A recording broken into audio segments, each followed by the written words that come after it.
Libra, for today's video, let's do a general love reading for you. Tingnan natin kung anong messages for you in love. But before we proceed, I would like to say thank you sa mga bagong followers, subscribers, at sa mga nag-iiwan ng kanilang messages by liking and commenting sa videos. Thank you so much. And for those naman who are asking for private readings with me, all details sa aking mga social media accounts nasa description ng video ito. This is for your Sun, Moon, Venus, Rising, and Saturn placements if you have heavy Libra sa iyong natal/birth chart. This video might be for you. Gamitin as a guide kung makaresonate, kung hindi naman ibigay sa iba. Thank you. Let's check. What else? What's in store for Libras? Okay, we got Ace of Wands.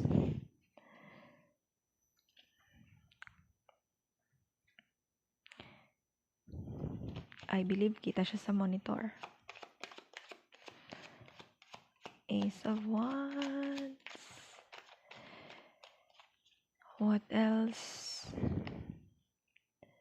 Justice card. This is a Libra card.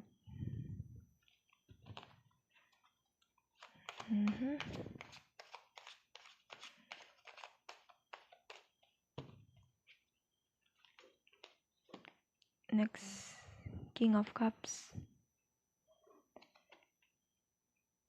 Knight of Swords. Two of Wands.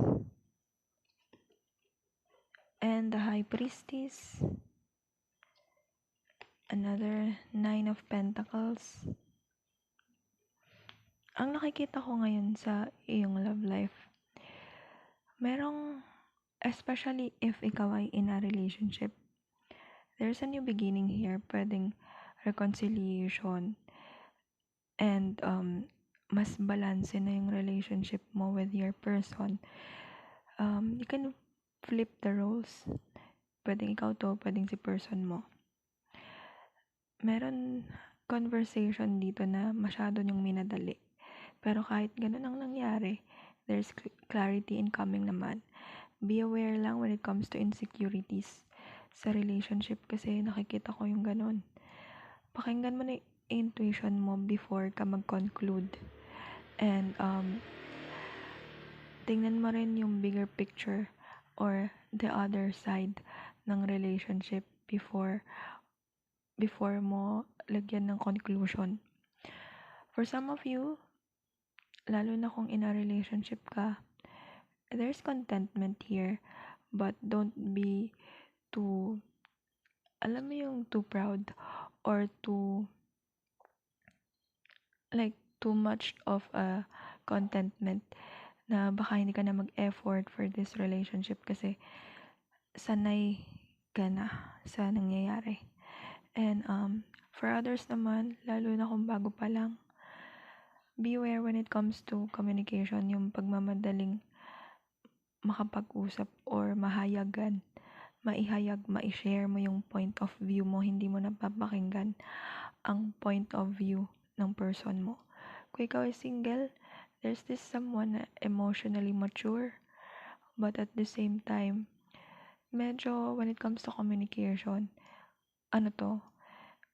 nagbibigay muna siya ng parang hint, imbes na maging straight to the point, may pagka passive-aggressive to.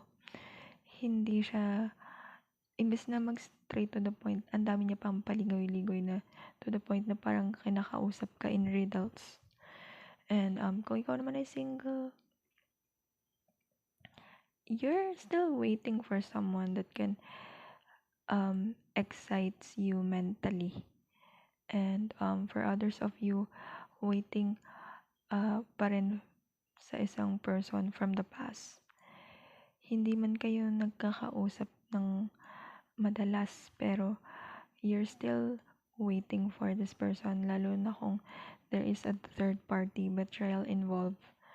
Hindi ka pa open to let this person go, but you're open to discuss more things with this person. For anything else? What else for Libra? Ace of Cups. The Hanged Man. Nine of Swords. The Strength. Five of Swords. The Fool. Seven of Cups.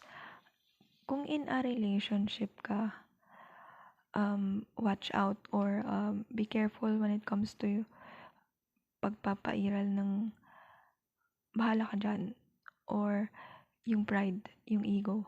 Kasi pwedeng mag-result ito sa regret or pagsisisi. Dahan-dahan lang when it comes to taking actions towards leveling up the connection. And for those naman na still waiting sa kanilang mga person from the past, especially if may cheating, betrayal involved, I don't see here that this person will give you the satisfaction that you're expecting them to be or to give you. There's also a lot of nangyayari sa person na to. Pwedeng merong options, may mga distractions siyang kinakaharap instead of planuhin ng paghihingi ng tawad sa'yo. For some of you, lalo na kung single ka tapos may kausap ka, there's this ghosting energy here. So, pwedeng maging bothersome yun sa'yo or mabother ka sa biglaan pagkawala ng kinakausap mo. Or, pwedeng ikaw yung mag-ghost.